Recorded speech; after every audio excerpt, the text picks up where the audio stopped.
үзэгчтэй орой мэндийг хүргэе. Олон телевизийн хуулийн цаг нэвтрүүлэг үзэгч та бүхэндээ шинэ дугаараараа хүргэх гэж байна. Надад хуулийн цаг нэвтрүүлэг нь үзэгч та бүхэндээ өнгөрсөн нэвтрүүлгээр бас хүргэж байсан сэдв өргөжлүүлэн хүрэх болно. Өнгөрсөн нэвтрүүлгээр гэрээний эрх зүй гэсэн сэдвээр үзэгч та бүхэндээ хүрсэн. За тэр дундаа бэлгэдлийн гэрээ гэж жохом юу вэ? Бэлгэдлийн гэрээтэй холбоотой асуулаар үзэгч та бүхэндээ бас мэдээлэл өгсөн байгаа. За харин өнөөдрийн хувьд гэх юм бол тус яг сэдвээ дахин үргэлжлүүлээд барьцааны гэрээ болон шийдвэр гүйцэтгэх ажиллагаа гэсэн сэдвээр үзэгч та бүхэндээ энэхүү сэдвийг илүү голчлон мэдээлэл өгөх гэж байна. За мөн гэхдээ та үүнээс гадна яг бас гэрээтэй холбоотой асуулт байгавал асуух боломжтой байгаа. Манай эфирийн 360773 гэсэн утас үзэгч таны нээлттэй байна. За тэгээд хамтран ажилладаг хуулийн хүч тавчааны хуульч өмгөөлөгч хоёр маа та бүхэнд мэдээлэл өгөх болно.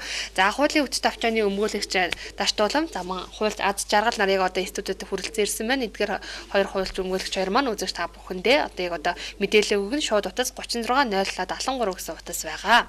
За тэгэхээр та хоёрт орой мэндийг хүргэе. Өнөөдөр хавьд гэрээний эрх зүй гэсэн сэдвээр бас өргөжлүүлээд үзэгчтэй мэдээллийг өгөх гэж байгаа. Тэр дундаа барьцааны гэрээ болон шийдвэр гүйцэтгэх ажиллагаа гэсэн сэдвийг сонгож авсан байгаа. Тэгэхээр иргэдтэй бас мэдээлэл өгөөд яг энэ сэдвийнхаа тухай барьцааны гэрээ гэж чухам юу болох шийдвэр гүйцэтгэх ажиллагаа гэж юу болох талаар мэдээлэл өгвөл зүгээр байна. За барьцааны гэрээ гэдэг бол барьцаа одоо зээлийн гэрээ хийх замаар одоо юу гэх юм тодорхой хэмжээний зээл авахын тулд та одоо барьцааны гэрээ байгуулад барьцаа тавих хэрэгтэй байдаг. Энэ юу гэхээр тухайн зээлийг одоо хэдэд төлөгдөх баталгаа олж байдаг. Тэр одоо юу гэх юм энэ голцоо бол зээлийн гэрээтэй хамт хийгддэг л тий. Тэгээд та тухайн зээлээ одоо төлсөн тохиолдолд барьцаа чинь өөрөө цуцлагдана. Хэрвээ төлөөгүй тохиолдолд тэр барьцаанаас таны үүрэг хангагдана гэсэн ийм баталгаа олж өгдөг. Тэгээд ер нь голцоо барьцааны гэрээг бол одоо мэдээж зээл авч байгаа юм чи өөрөө үйл хөдлөлт хөрөнгөтэй байхгүй юу тий.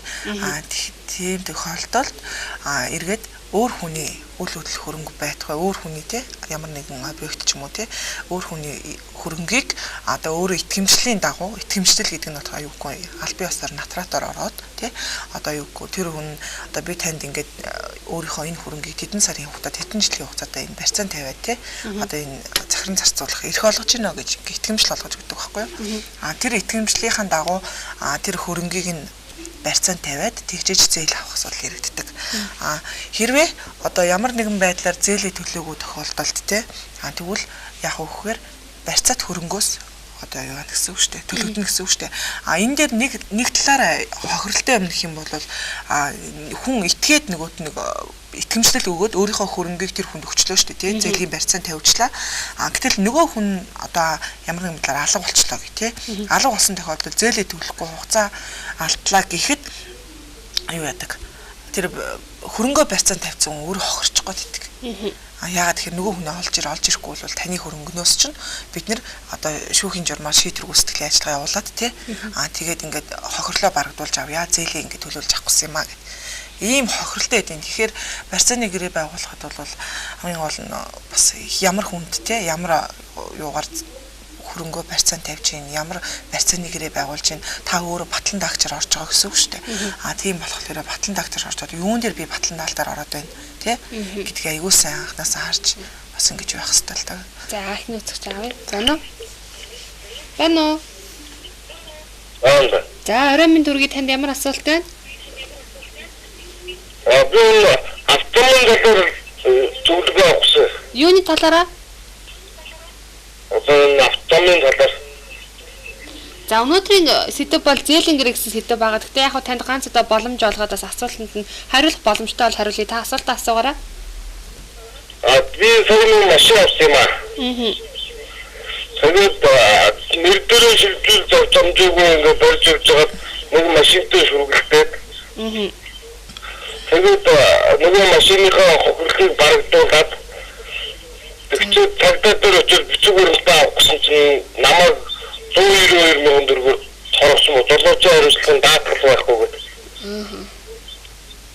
Тэгээд би одоо бодоод байна. Тэр би бас тэгтээ тэр нөгөө нэр дээр шилжүүл зовж амжаагүй байсан болохоор тийм торгоход тийм шаардлага байдаг юм болов уу гэж.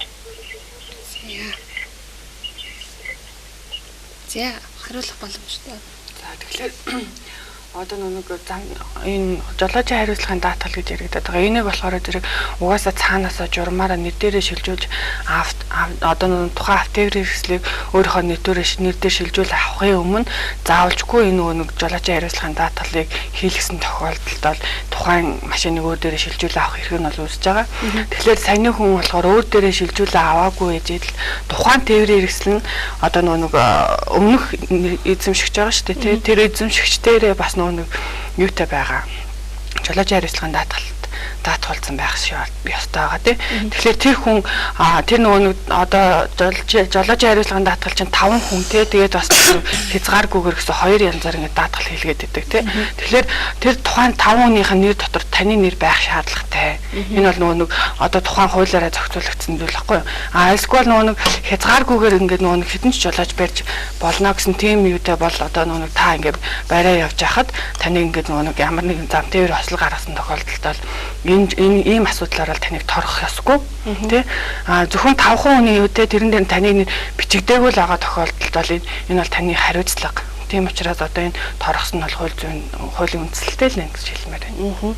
Алаад телевизээ хуулийн цаг нэвтрүүлэг үзэж та бүхэндээ яг одоо хүрч байна. Энэ удаагийн хуулийн цаг нэвтрүүлгээрээ барьцааны гэрээ болон шийдвэр гүйцэтгэх ажиллагаа гэсэн сэдвээр хүрч байгаа. Тэгээ зээлийн гэрээр ерөн гэрээ байгуулах гэрээний эрх зүйн асуудлаар тий энэ яг сэдвийн хүрээнд үзэж та бүхэн асуулт асуух боломжтой байгаа. Шууд утас 360773 гэсэн утас үзэж таны өмнө нээлттэй байна. Хуулийн хүчтэй авчааны хуульч өмгөөлөгч нар маань бид бүхэнд мэдээлэл өгч байна гэж хэлмээр байна. За өнөөдрийн хувьд барьцааны гэрээ болон шийдвэр гүйцэтгэх ажиллагааг яригдж байгаа. Түрүүн бас хэллээ л дээ яг барьцааны гэрээг байгуулахад батлан дагч нь өөрөө хохирчих гээд байдаг хэлээ. Тэгвэл яг барьцааны гэрээг байгуулахдаа гол анхаарах зүйлүүдийг хэлээдэг үлээ. За барьцааны гэрээ байгуулахдаа та тухайн үндсэн зээлийн гэрээ байгаа тий. Үндсэн зээлийн гэрээний барьцаа зээлийн гэрээ нь үнэхээр тэр үндсэн зээлийн гэрээтэй уялдаа холбоотой юм уу тий. Эргээд ийм бидэг байхгүй. Зээлийн гэрээн дээр одоо юу гэх зээл авч байгаа хүн маань эргээд одоо энэ зээлээ төлөхгүй тохиолдолд барьцааны зөвлөлөөр үүргэн гүйцэтгэл хангагдаж тэр зээл төлөгдөхөр юм уу? Эсвэл одоо тэр зээл авч байгаа хүн өөрөө хариуцаад тий өөрөө тэрийг төлөхөөр заасан байна уу? Тэрийг аягуулсан харах хэрэгтэй байхгүй. Хэрвээ таны зүгээр одоо хөрөнгө шүү дээ барьцаанд тавьж байгаа тэр хөрөнгө ч өөрөө зөвхөн батлан даалт болоод тий одоо юу гэх тухайн одоо 1 сарын хугацаатай 6 сарын хугацаатай ч юм уу те тодорхой хугацаатай батлан даалт болоод орж байгаа бол бас нэг өөр хэрэгтэй. Харин тийм биш болоод зүгээр яг одоо бүр үүргийн гүйцэтгэл нь бүрэн хангагдана гэдээ орсон бол бас их хохиролтой байдаг байхгүй. Тэгэхээр гэрээг аягуулсан амжих хэвээр одоо өөрийнхөө хөрөнгийг одоо магадгүй найз нөхчин ч юм уу те ямар нэгэн байдлаар ингээд юу яагаад гэж батлан даалтан тавиад гэж барьцаан тавиад гэж гэсэн тохиолдолд та өөрөө эргээд одоо хамтарч одоо юу гэх ажиллаж хамтарч зээл авах гэж байгаа бол бас нэг өөр асуудал яригдана. Үгүй тохиолдолд бол зээлийн гэрээг нь аюул сайн унших хэрэгтэй. Тэгэхээр яг тэр хүн өөрөө хариуцахаар байна уу яхаар миний түрүүний хэлсэн тийм танд эргээд хохиролтой юм чи юу вэ? Зээлийн гэрээ байгуулахад өөр идэг л та. Одоо тухайлбал банк нэг өөр зээлийн гэрээ байгуулж болно те. Банк бас санхүүгийн байгууллага нэг өөр, хадгалан зээлийн оршоо нэг өөр гэх те. Энэ янзаар яг тэгэхээр үйл ажиллагааных нь статус нь өөр идэг болохоор байгуулж байгаа зээлийн гэрээ нь өөр одоо юу дээ үндэслэх залттай байдаг байхгүй. За байна уу? Байна уу? За оройн түргий танд ямар асуудал байна? Би юу яасан бэ? Тэр чиний төлөвлөж чадвар. Тэр За асуу.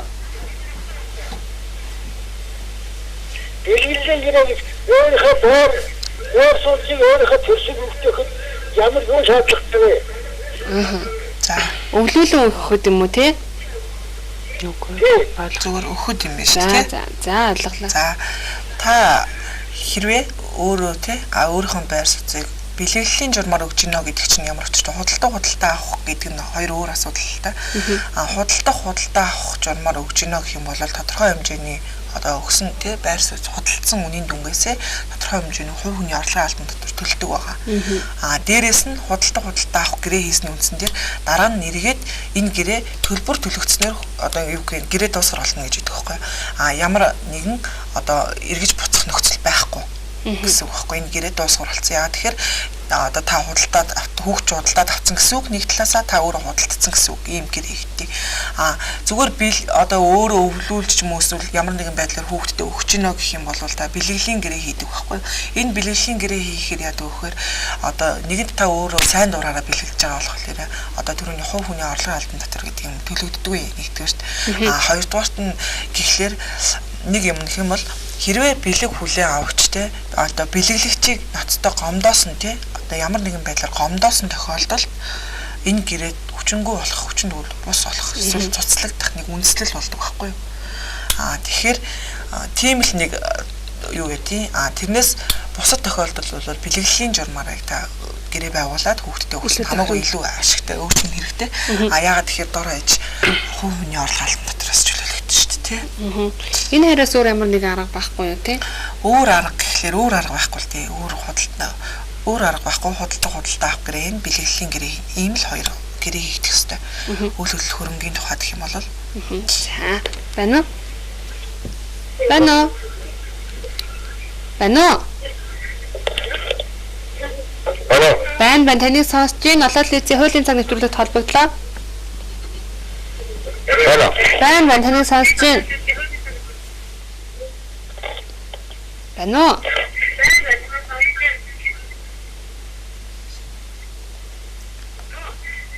За, эргээд холбогдороо гэж хэлмээрээ. За. Хуулийн цаг нэвтрүүлэг үргэлжлэн хурж байна шууд утас 36 073 гэсэн утас байгаа. Үзэгч та бүхэн хугацаас бага байгаа учраас асуултаа товч өгөө тодорхой асуугаараа гэж хэлмээр байна. Байна уу? Байна уу?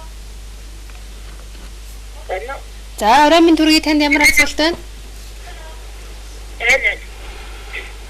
Байна. За, зургтнаасаа баг зэрэг холдоод асуултаа асуугаарай. За би нэг жадачэрэгсэн даатгал. За. Жадачэрэгсэн даатгал асуусан. За. Асуултаа асуу. За нэг тухайн нэг алдаа ачин нэршээ цуцгын нэршээ хоёр машинтай байлаа шүү дээ. Тэгээд ихний нөхөр хоёр дээр нь туссан жадачэрэгсэн даатгал хийхгүй нэг дээр нь хийх болох. Хоёр машин. Тээврийн хэрэгсэл бүр дээр жолоочийн харилцаанд даатгал хийлгэн. Яагаад тэгэхээр тухайн тээврийн хэрэгсэл чинь өөрөө тус тустай, улсын дугаар тус тустай эзэмшигчтэй тий. Тийм болохоор тус тустай гэрчлэгээтэй байгаа. Тийм болохоор хоёулын дээр нь тус тусд нь жолооч харилцаанд даатгал хийд мөн тээврийн хэрэгслийн даатгал орно гэсэн үг байхгүй. Дээрээс нь хоёр жолоочтой юм байна шүү дээ. Яг нь нэг тээврийн хэрэгсэл дээр эхнэр нөхөр хоёулаа одоо унах эрхтэйгээр тий. Орцсон тохиолдолд нөгөөх тээврийн хэрэгсэл дээр бас тийм эрхтэй гэж болно. Эзэмшигч нь хоёр ээж толно тий. Тэгэхэд ингээд хоёлаа салбаад унтах ч юм уу тий. Тэгээд харин юу бол даатгалын хувьд гэх юм бол хоёр машиныг нэг даатгал дээр хамруулж болохгүй л дээ. Тий. Юм талаараа тийм нэг л хэлсэн л та. Ямар ч хоёр тустай учраас заавалжгүй одоо машин бүр өөрсдөө даатгалтай байх шаардлагатай. Тэгээ хуулиар тэг зохицуулсан байгаа. Эзэмшигч нь тухайн тээврийн хэрэгслийг эзэмшигч нь өөр дээрээ даатгалаа хийлэгдэг. Тэгэхээр тэр даатгал дээр нь харин таны нэрийг одоо нэг 5 хүний үетэйгээ түрүүн ярьсан шүү дээ. 5 хүний үетэй хязгааргүй гэсэн хоёр төрөлтэй тэр хоёрын аль нэгийг сонгоод тэгээд тэр нөгөө тэр даатгалд нь одоо аль нэг нь одоо эзэмшигч биш нь одоо нөгөө өөрийнхөө нэрийг оруулаад тэгээд байраа явж авах хэрэгтэй болно гэсэн үг байхгүй юу? За. Байна уу? Байна уу? За, оройн төргийн танд ямар асуулт байна? Ахын 2 жилийн өмнө микро тавьсан. За.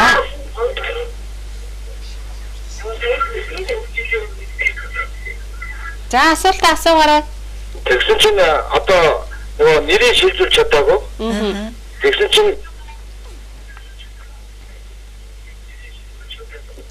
чинь торгууд над түрээд ирдгийг. Тэгээд нөгөө хүн маань олддгоо. Тэгээд худалдаа авах гэрээ ч байгаа юм уу? Нэг нотор батлуулсан юм байгаа. Нотор батлуулаа өгчтэй шүү дээ. Тэгээ өгч. Тэгээд нотор нэг хугацаанд дуусах нэг хүн шийдвэр чадхаа болж юм байлгүй. Тэгээд чимээж байдгүй гэсэн чинь сая нэг торгуул над дээр хурж ирээд би 10,000 зоос торгуулын төлчихээ. Тэгээд нөгөө хүн маань олддгоо. Тэгээд одоо яах вэ? Худалдаа авах гэрээний хугацаа тусна гэж байхгүй л тий. Нэгэнд тухайн хүний өмчлөлд очсон юм чинь тий эзэмшилд нь очсон байж тий. Тэгэхээр худалдаа авах гэрээ хийгдсэн гэсэн үг. Тэгэхээр та уул нь тэр хүн чинь өөрөө шилжүүлж авах хэрэгтэй байхгүй юу? Гэрээг хийчихэд үгүй бол та одоо өөр гэрээг нь бариад очиод шилжүүлээд өгдөө тий. Тийм тэгжээж өөрөөсөө одоо энэ асуудлыг эзэгцэлсэн дээр шүү дээ тий. Тэгээд бас энэ дээр нэмж хэлгээд бол одоо тухайн тээврийн эрсдлийг барьж авч байгаа замын тагдаагаас бол ингэдэм билээ нөгөө тухайн нөгөө зөрчил гаргасан тохиолдолд тэр нэг бол камераар баталгаажуулсан байгаа шүү дээ. Тухайн үед тээврийн эрсдлийг нь бол ямар хүн ямар жолооч тухайн үед бариа явж исэн бэ гэдгийг бас давхар шалгуулж бас болдог байхгүй. Тэгэхээр тухайн тээврийн эрсдлийг одоо нэг тэр хүний жолоочийг ингэж шалгуулад тэгээ тэр хүний нөгөө бүртгэл нь байгаа шүү дээ мэдээж тий. Тэгэхээр тэр дагууд нь одоо нөгөө одоо энэ тээврийн эрсдлийг би барьж миний нэр дээр байхгүй маа би барьж яваагүй маа гэдгийг баталгаад тэр очиод нөгөө шүүлгүүлэх хэрэгтэй байхгүй юу? Зам тээврийн газар очиод тэгээд одоо тухайн нөгөө яг тэр машиныг барьж тухайн зөрчил гаргасан тэр хүн дээр одоо нөгөө торгуулыг нь одоо хаягаар нь хөргүүлэх юм уу тийм арга хэмжээ бас авч болно тий. Тэгэхээр бас тэрүүнийг бас давхар одоо нөгөө мэдээ тавал зүгээр тий. За байна уу? За зургатаасаа баг зэрэг холдоорой. Байна уу? Байна уу? За зургатаасаа баг зэрэг холдоод асуултаа асуугаарай та. Байна уу? Байна. Та зургатаасаа баг зэрэг холдоод асуултаа асуугаарай. Олон телевизийн шууд нэвтрүүлэгт холбогдоод байна. Би нэг ийм асуулт асуусан юм аа. За. Одоо баяр шинээр хөдөлдөж авсан байхгүй юу? Байна уу? Байна сонсож байна. Тэгээ баяр шинээр хөдөлдөж аваад одоо нэг баяр хөдөлдөж авсан нөөцийн зүрх байгаа шүү дээ. Тэгээд тэрийг ингээд авахсан чинь нөгөө хөдөлж авсан компаниас нөөцийн хуулбар аваа гэдэг. Нөгөө компани хөдөлж авсан гэрээ үгүй гэдэг. Энийг одоо яаж хийж вэ? За л үнэтэй. Нөөцийн төлбөр өгөө гэдэг бодлоо. Та дахиад нэг хэлэхгүй. Дахиад нэг асуултаа асуугаад гаач та. Манай хүүхэд баяр шинээр хөдөлж авсан. За. Тэгээ одоо тэр баяр хөдөлж авсан буюу одоо нөгөө баяр одоо нөгөө зэрэг амрагдаад нөгөө зэрэг өөрчлөлт хийсэн ч одоо юм үүсгэн албан татвар 10% зэрэг болоод байгаа шүү дээ. Тий. Тэгээ гэрийг хөөцөлсөн чинь баяр хөдөлж авсан компаниас нөөцийн батаны хөлбөр ахаар гэдэг нөгөө компани нөгөө одоо энийг яаж хийж вэ? За ойлголоо. Цаад компани нүүдийн бада өгөх ёстой байхгүй яа тэгэхээр байгууллага юм чи өөрийнхөө олсон ашиг тий орлогоос эргээд нөөд бичиж өгч явах ёстой байхгүй. Тэгэхээр та цаад компанитайгаа л одоо уулзсан дээр тий. Тэрнээс одоо өөр хаанаас нүүдийн бада олно гэж явах вэ? Тий ямар цаа тий. Тэгээд худалдаа авах гэрээ хийхдээ тухайн худалдаа авах гэрээ хийхдээ одоо нүүдийн бадааны авах ёстой тухайн байгууллага нь одоо нөөд төлөгч биш үү гэдгийг бас тодорхойлох шаардлагатай байхгүй. Тэгэхээр нөөд төлөгч мөн биш эсгээс хамаарат одоо энэ нүүдийн бадааныг олох асуудал яригдана. Тэгэхээр одоо энэ хүн маань одоо тухайн байгууллага дээр очиод одоо цаанаас нь ингэж одоо ингэ бидэрсэнд одоо ингэ тухайн хөнгөлөлтөд эдлмээр байна тий. Энэ хөнгөлөлт эдлэхэд ийм бичиг баримт шаардлагатай гэж энэ бид нар одоо энийг яаралтаа бүрдүүлж авмаар байна гэ нөгөө одоо худалдаж авсан газартаас энэ шаардлага тавих хэрэгтэй байхгүй. Тэгэхээр одоо тухайн худалдаж авсан байгууллага дээр л аягүй очиж ингэ шаардлага тавиад яаралтаа гаргаж өг гэсэн тийм шаардлага тавих. Төгрөгийн орлоготойгоос дээш үйл ажиллагаа явуулдаг компани тий төлөгч байх ёстой вэ гэсэн юм байна. Тэгэхээр та тэрийг өөрөө олж үзээд тий хэдэн төгрөг 5 сая төгрөг өгсөн гэсэн үг шүү дээ тий 5 сая төгрөгийн өгсөн юм чинь доотлол нь 5 сая төгрөгийн орлоготой компани тий одоо нөөд төлөгч байх ёстой юм уу үгүй юм уу гэдгийг мэдээд тэрнийхаа дараа нөгөө байгууллага дээр очиж уулзаад тэгээд та шаардлага тавьсан гэх тий. За байна уу?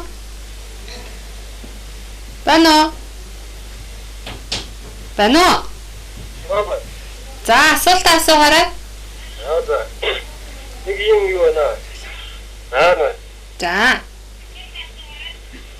Би нэг тээвэр төрөх юм аа. Ачаа тээвэрлдэг. За асуултаа асуугаарай. Тэгсэн чинь нэг саяхан нэг ослуудад нөгөө машиныхан буруудаа үлдээс болоод би тэр өөр машин дуудаа шилжүүлээ явуулсан байхгүй юу?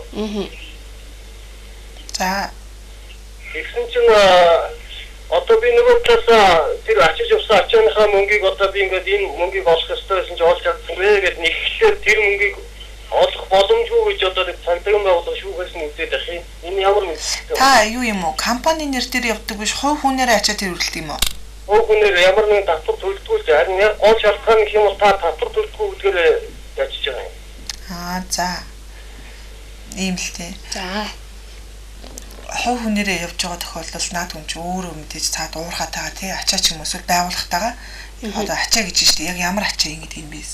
Яасан үү? Тэгтээ ачаа бол ачаа гэдгээрээ. Цаа байгууллагатай ямар нэгэн байдлаар гэрээ байгуулсан байгаа. Эсвэл албан ёсоор биш маа гэхэд аман хэлцээ хийсэн байгаа. Тэгэхээр ажил гүйцэтгэж байна гэсэн үг байхгүй. Нэг талаас нэг хүн үүр гүйцэтгэж, нөгөө талаас үүр гүйцэтгүүлж байна гэж энэ хоёрын оронд аман хэлцээр байгуулагдсан гэж үзэх хэрэгтэй байхгүй.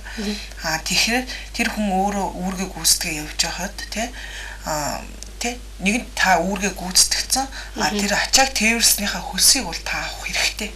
Яа тэгэхээр тэр эрх чинь ямар тохиолдолд үүсэх вэ гэхлээр таны буруутай биш үйл ажиллагаа юу гэдгээс шалтгаалаа тий. Тэр осол болсон уугүй юу гэдгээс шалтгаалаад та тэр ачааныхаа хөлсийг авах уугүй юу гэж ярих таахгүй. Тэр ачаа эсвэл таны ачаа гэж болно тий. Эсвэл өөр байгууллагын ачаа гэж болно. Ийм тохиолдолд хоёр өөр асуудал яригдана. Байгууллагын ачаа байлаа гэхэд та ачаа явж исэн ч таны буруутай үйл ажиллагаанаас энэ осол болоогүй бол та ачаасныхаа хөлсийг тэр ажил үүрэг гүйцэтгснийхаа хөлсийг та бүрэн авна гэсэн үг. Өөр хүн эргээд ачаа явсан ч гэсэн. Хэрвээ таны ачаа байсан болоод та өөр хүн тухайн үед тэ гуйж аваад ингээ аваа явцсан. Эргээд хохирол мөнгөө барагдуул авах гэсэн чинь тэр чинь байхгүй гэж бол та тэр чинь анханасаа таны ачаа байсан. Тэгвэл таны ачаа. Тэр ачаа явсан хүн бол та осол болсноос хойш хугацаанд гарсан зардлаа эргээд нөхөд өөрөө авна үст тэ. Эргээд бус зардлыг нь бол танд эргээд өгөх хэрэгтэй байхгүй. Харин та бол одоо бүрэн миний хохирол эдэнд өргөөгээд одоо тэр ачаа явсан хүний те ажлын хөлс мөсийг бол өгөхгүй те ингэж тооцож бол болохгүй. Тэгэхээр энийг айгуу сайн нарийн бас лагтай ялгаж салахгүй болтой. За баярлалаа. Хуулийн цаг нэвтрүүлэг үзэж та бүхэндээ хүрч байна. Хэсэг хугацааны дараа эргээд уулзцгаая.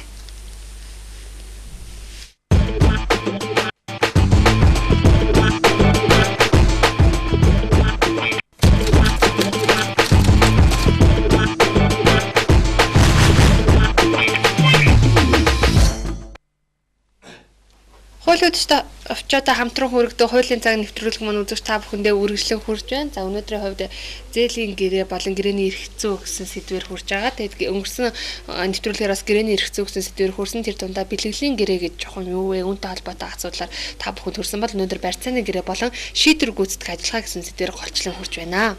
Байна уу? За дахиад холбогдороо гэж хэлье. Шууд утас 360773 гэсэн утас үзэгч та бүхний нээлттэй байна. Хуулийн цаг нэвтрүүлэгт холбогдоод үзэгч та бүхэн яг ярилцж байгаа сэдвийн хүрээнд асуулт асуух боломжтой байгаа. Барьцааны гэрээ болон шийдвэр гүйцэтгэх ажиллагаа гэсэн сэдвээр ярилцж байна. Байна уу?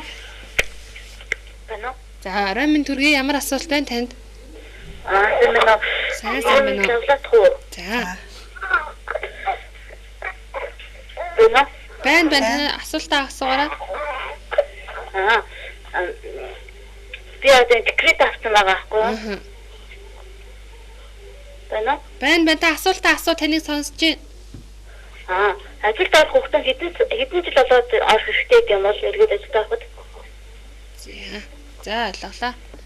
Декрет авснаас хойш 24 сарын хугацаанд одоо яг та декреттэй хугацаа гэж явна. Энэ тохиолдолд байгууллагаас нийгмийн даатгалд төлөвтэй явах хэрэгтэй. Тэгээд та өөрөө энэ хугацаанд өөрөө хэрвээ ажилдаа үргэлжлүүлээд орё гэх юм бол хүүхэд 6 сар одоо хүрснээс дээш хугацаатай хүүхдөл тий 6 сартай хүүхдээс дээш гэсэн үг шүү дээ тий. Энэ тохиолдолд бол эргээд ажилд орох боломжтой гэсэн. Хуулийн цаг нэвтрүүлгийн шууд усаас 360773 гэсэн утас үзэж таны өмнө нээлттэй байна. За өнөөдөр ярилцж байгаа сэдв барьцааны гэрээ болон шийдвэр гүйцэтгэх ажиллагаа за мөн гэрээний эрх зүй гэсэн сэдвээр ярилцж байгаа. Байна уу? Байна уу? Сайн байна уу? Орой минь төргий тань ямар асуулт байна? За асуултаа асуугаарай.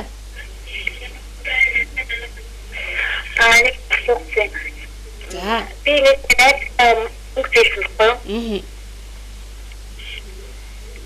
Тэгэхээр ямар гэрээ яг одоо тэгээд тасаас нэг авах боломжгүй байгаа. Тэгээд гэрээ сатраад энэ татлалтаа бодоход тасаж хэмжлэг авах боломж байгаа. Зүгээр ямар нэгэн гэрээ хийсэн зөвхөн батлуулаагүй л гэсэн үг үү? Тэгээд зүгээр хооронд аман гэрээ гэдэг нь тэгж хэлдэг. Цаасаар бол юу ч авахгүй л гэсэн үг юм тийм. За тэгэхээр зээлийн гэрээг бол нөгөө бас ам болон бичгээр хийж болдог. Гэхдээ гол нь амаар хийсэн тохиолдолд тухайн зээлийга өгсөн авсан гэдгээ баталчлах шаардлагатай. Тэгэх юм бол одоо нөгөө хөндлөнгийн ямар нэгэн гэрчээр тэрийг батлуулна гэсэн үг шүү дээ. Тэгээ дээрэс нь бас нөгөө одоо жишээлбэл дансаар шилжүүлдэг ч юм уу тий. Гэх мэтчлэнгээр тухайн хүндээ зээл олгосон гэдгээ та өөрийнхөө зүгээс баталж нотолж чадчихлаа. Энэ мөнгийг бол буцааж олгож авах хэрэгтэй байдаг. Гэхдээ зээлийн гэрээн дээр одоо бичгээр байгуулсан зээлийн гэрээн дээр заав хүү алдангийн одоо хүүтэй бол хүү алдангийн нөгөө тухайн зээлийн гэрээн дээр туцагчны үндсэн дээр л авах хэрэг нөөсөн. Тэрнээс биш одоо ингээ хоёр талын ярилцаж тохиролцоод одоо тэдэн хувийн хүүтэй тэдэн дөрөв зээлсэн шүү гэж ингэж ярьсны үндсэн дээр бол хүүг бол тооцно гэсэн юм. Үнд хуулийн дагуу тийм бол үндслэл байхгүй. Зөвхөн тэр тухайн өгсөн мөнгөө л буцааж авах хэрэг нь бол тэр хүнд байгаа. Хэрвээ одоо нөө зээлийн гэрээ байгуулсан энэ хүнд мөнгө өгсөн гэдгээл одоо нөө бусад нотлох баримтуудаар нотолж чадчихвэл одоо та мөнгөө буцааж олж авах хэрэгтэй боломжтой л гэсэн үг. За байна уу? Байна уу? Байна. За орой минь түргий танд ямар асуултаа? Байна. За орой минь. За асуултаа асуугаарай. За юм асуух юм нэг энэ үнэн энэ одоо хэр ор үнэлэлтэй бол байр худалдаж авч байгаа хүн бэлгэлийн гэрээгээр байрыг худалдаж авч тасараас зайлс хийчихэд тэгжээ хавцлаа давхар байр зарж байгаа хүнтэйгээ ихтгэлцлийн гэрээ хийсэн байхад дараа нь ямар ч асуудалгүй тэгээд бас татвараас тэгж зайлс хийж болдог гэдэг хэр ор үнэлэлтэй юм болоо.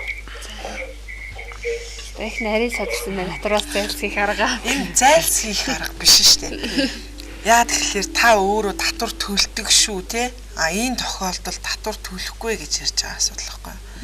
Тэгэхээр та зүгээр яг бэлгэлийн гэрээ хийсэн тохиолдолд нэгэнт өөрөө бэлгэлийн тий бэлгэлж байгаа юм чинь одоо юу гэх юм та орлого олсон юм биш шүү дээ те. Тэгэхээр ямар нэгэн татвар хураамж те энэ тохиолдолд бол төлөгдөхгүй байх боломжтой. Тэгэхээр худалдах авах гэрээ хийсэн тохиолдолд та заавал хувийн орлогын татвар төлдөг шүү л гэсэн юм ярьж байгаа.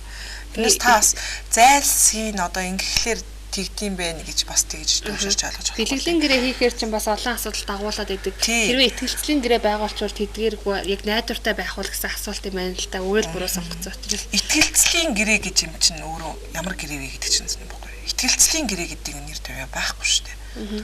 Тэгээ гол нь бэлгэлийн гэрээний аюу нэг эрсдэлтэй тал нь гэх юм бол тухайн бэлгэлэгч бэлгээ буцааж авах эрсдэлтэй гэдэг. Тэгэхээр энэ нь болохоор зэрэг бас нөгөө бэлгэлийн гэрээ хүчин төгөлдөр бус тооцоолж болдог.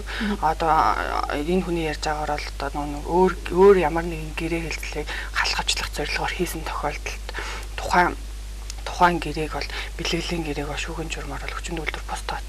Тэгэхээр хүчин төгөлдөр гэрээ маань өөрөө хүчин төгөлдөр бус тооцоорж анх өгсөн авсан зүйлээ буцааж өгөлцөж авалцдаг учраас та тухайн хүнээс авсан тэр байраа буцааж өгөө. Та тэр хүнд одоо нөгөө буцааж ямар нэгэн байдлаар үр төлбөргөөл өгөх боломжгүй болчих шүү дээ.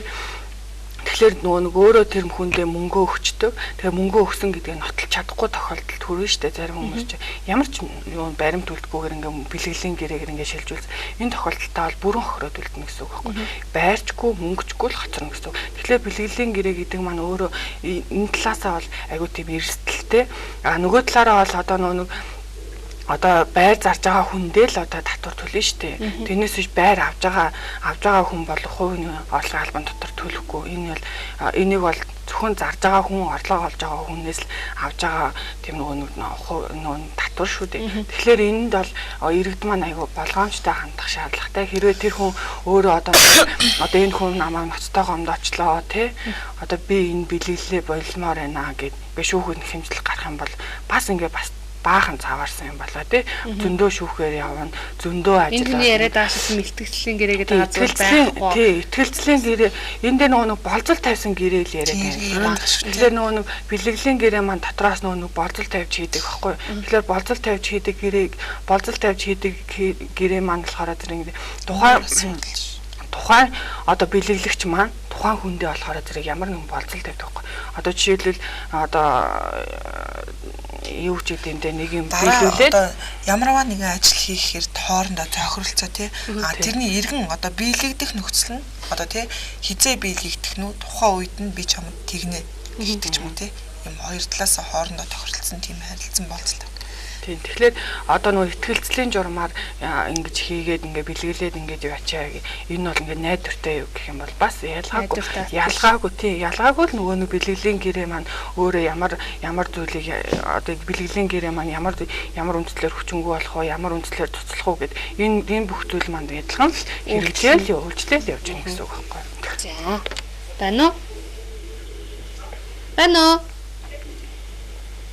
Байна уу? За, орой минь түрүүгийн танд ямар асуулт байна? Сайн байна уу? Асуултаа асуугаарай. Нөгөө манай одоо 5 жил гэр бүлээс салсан байхгүй юу? Гэрлэлтийн бүртгэлгүй заагаад нэг хүүхэдтэй заагаад тэгээд салсан. За.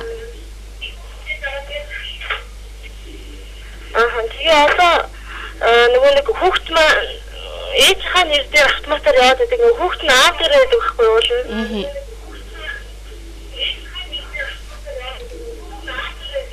За. Тэгээд бараг 5-6 жил аав дээр байсанээс ерөөсөө нөгөө нэг бичиг баримт нь байхгүй. Ээж нь аав явсан хааных нь бидэгддэггүй. За. Асуултаа хурдан. За, одоо яаж ээжээс нь бичиг баримтыг авч болох вэ гэж асуусан. За, ойлгомжтой. Яаж аавынх нь нэр дээр хүүхдээ болох уу? Дээрээс нь бичиг баримтаа яаж авах гэсэн асуулт юм байна л та. Хүүхд нь одоо өөртөө хамт идэх. Тийм, аавтаа хамт идэх гэсэн. За тэгэхээр энэ бол нөгөө гэрүүлийн тухай хуулиар зохицуулах харилцаа л да. Тэгээд одоо нэг тухайн гэрлэгчд маань нөгөө гэрэлтийн баталгаагүй байна. Нэгдүгээр тий, хоёрдугаар болохоор зэрэг тухайн хүүхд маань ихийнхаа нэр дээр ерөнхийнхаа нэрээр авуулдаг. Тэгэхээр энэ тохиолдолд мэдээж нөгөө хүүхдийн нэр авах солиход бас нөгөө тухайн заавал шүүхэд хандах ёстой эцэг их нь хоёр талаас зөвшөөрсөн байх шаардлагатай. Энэ тохиолдолд хүүхдийн авъягийг бол сольдог. Тэгэхээр одоо энэ хүүхдтэй нөгөө мэдээж их нь тодорхой юм чи эцэг нас тодорхой энэ дээр нөгөө одоо эцэг тогтоолох шинжээч томилоод авах шаардлага байхгүй. Гол нөгөө нэг эцэг дээр л нөгөө хөвчлэн шинжээч томилдог. Тэгэхээр эцэг нь өөрөө хүлээн зөвшөөрж байгаа тохиолдолд бол энэ эцэг тогтоох шинжилгээ хийх шаардлагагүй учраас одоо нөгөө хүүхдээ хэний хасрамжинд авах вэ те хүүхдтэй тэтгэлэг тогтоолгоор тэгээ бас хүүхдийнхаа нөгөө авъяыг солиулах. Одоо нөгөө эцэг нь өөр дээр авж байгаа тохиолдолд бол би олон хүүхдийнхээ авъяг нэрийг өөр дээрээ болгож авмаар байна гэд ингээд шүүхэд нэхэмжтэл гарна гэсэн үг байхгүй. Тэгжээж энэ асуудал шийдвэрлэгдэнө гэхээс ч тухайн эцгээс эхээс нь шууд одоо нөгөө одоо бичиг баримтын нэхээ шаардаад ингэж аавна гэсэн юм бол байхгүй. Тухайн их нь өөрөө нөгөө хүлээн зөвшөөрөөд ингээд авчираад өгөх юм бол бас яах болно. Тэрнээс биш яг ингээд нөгөө хуулийн дагуу бол одоо нөгөө тухайн дүүргийнхаа нөгөө одоо ихийнх нь байгаа оршин суугаа газрын дүүргийн шүүхэд нь хэмжлэл гаргана л гэсэн үг. Тийм хэмжлэл гаргаж иж бүх юм хуулийн дагуу өөрийнх нь нэрээр шилжүүлж авч болно.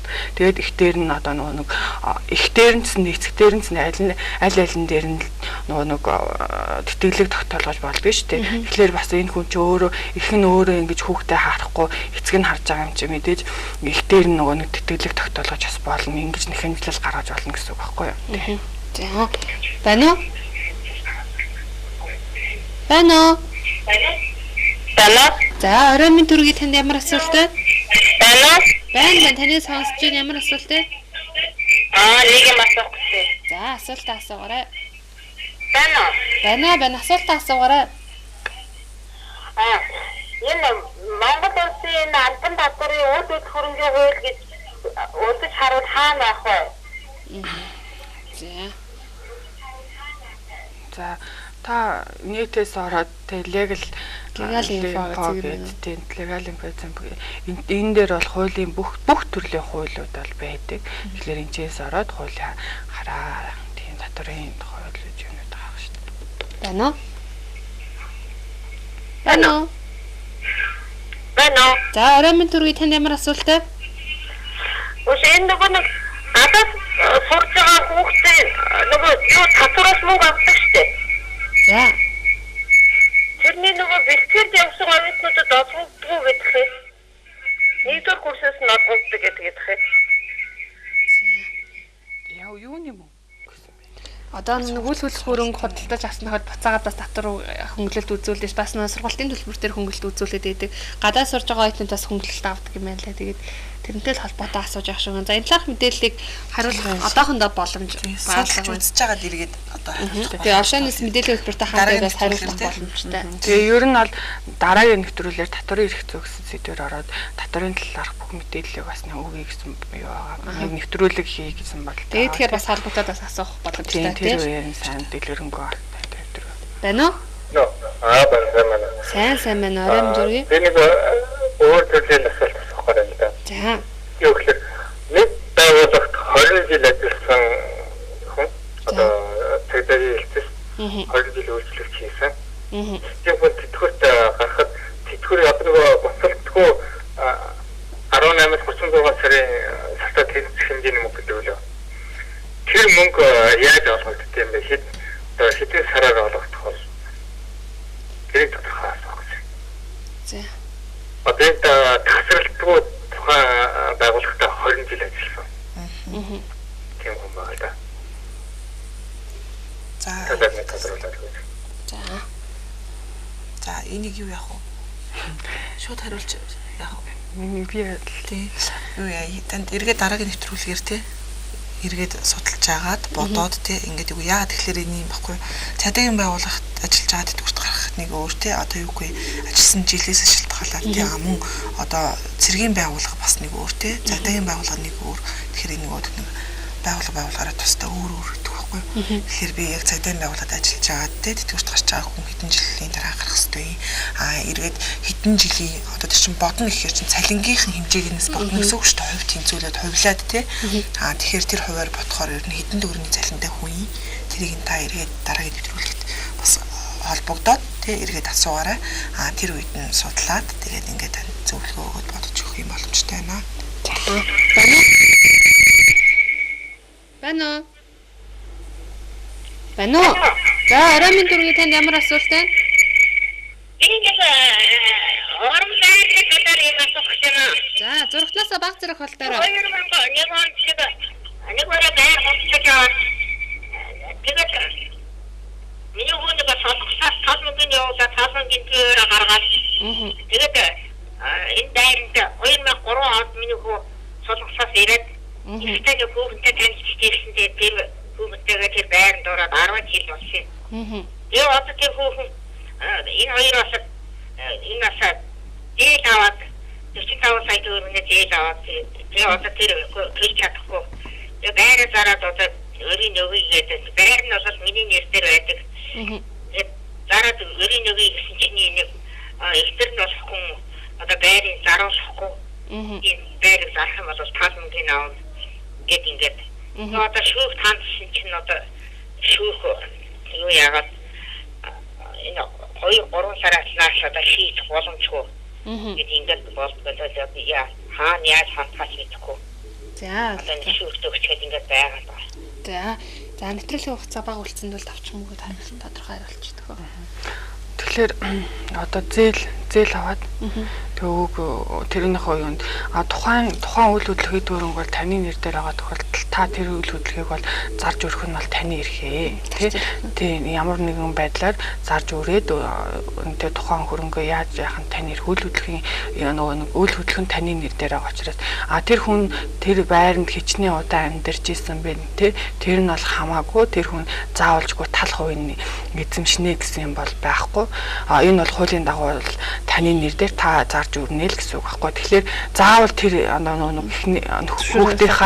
хүүхдийнхаа их нэрээс зөвшөөрөл авч иж одоо энэ зарж өрнө. Тэгээ талын тэр хүүхдэд тэр хүнд өгнө гэсэн тийм бол байхгүй. За баярлалаа. Олон телевизийн хуулийн цаг нэвтрүүлэгтэй хамт байсан үзэгчтэй баярлалаа. Энэ удаагийн нэвтрүүлэг нь үзэгч та бүхэндээ барьцааны гэрээ болон шийдвэр гүйцэтгэх ажиллагаа гэсэн сэдвээр хүрлээ. Ингээд дараагийнхаа нэвтрүүлгээрээ эргээд уулзцгаая.